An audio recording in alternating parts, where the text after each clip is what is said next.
Racist cop pulls gun on black man, then panics when the Pentagon picks up his call. The radio crackled, spitting static into the humid night air. Officer Daniel Hargrove's hand trembled, his service pistol aimed at Marcus Tate's chest, a black man whose only crime was walking home. "Don't move," Hargrove barked, his voice sharp with fear masquerading as authority.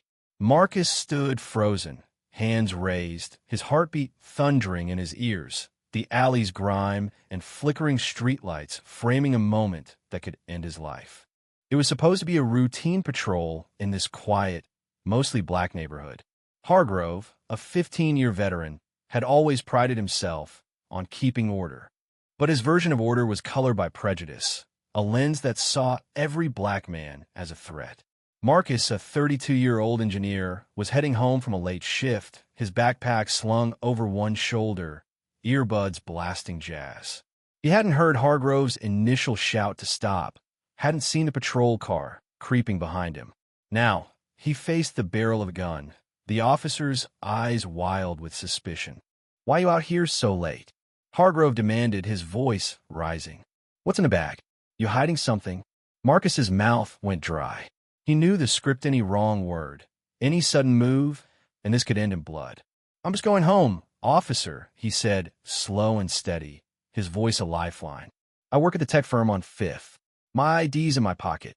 Hargrove sneered, unconvinced. "Yeah, right. Hands higher." His finger twitched on the trigger, sweat beading on his brow. Marcus complied, but his eyes burned with quiet defiance. He wasn't just a name or a statistic. He was a son, a brother, a man who'd clawed his way through a world that often judged him by his skin. The injustice of this moment, the weight of Hargrove's bias, ignited something in him. He wouldn't beg. The officer's radio crackled again, but this time, Marcus noticed something odd.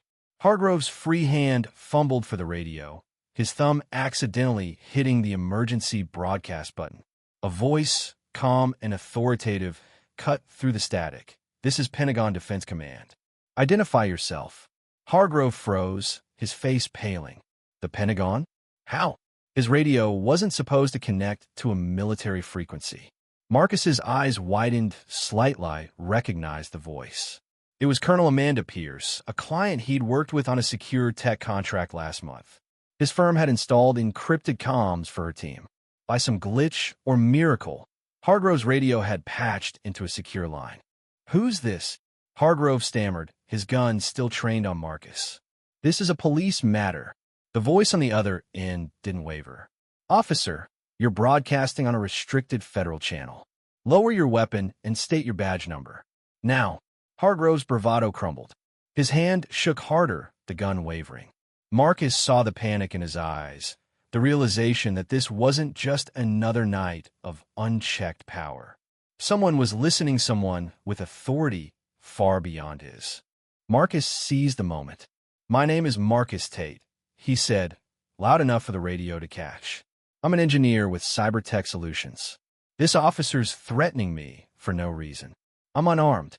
Hargrove's face twisted in fury, but the voice on the radio cut in again. "Officer, stand down. Federal agents are en route to your location." The words hit like a shockwave. Hargrove's gun lowered an inch, then another, his confidence unraveling. The alley seemed to hold its breath. Marcus kept his hands up, his gaze locked on Hargrove, who was now muttering curses under his breath. The officer's world was collapsing, his prejudice, his power, his certainty that he could act without consequence. For Marcus, this was more than survival. It was a reckoning. He thought of his mother, who'd warned him about nights like this, and his sister, who'd marched for justice after too many names became hashtags. He wouldn't let this moment define him as a victim. Minutes later, sirens wailed in the distance, but they weren't local police. 2 black SUVs rolled up, their doors marked with federal insignias. Agents spilled out, their presence a stark contrast to Hargrove's lone, faltering figure. "Drop the weapon," one shouted. Hargrove complied, his pistol clattering to the ground. Marcus lowered his hands, his chest heaving with relief and rage. Colonel Pierce stepped out of the lead vehicle, her face stern but familiar. "Mr. Tate," she said, nodding. You okay?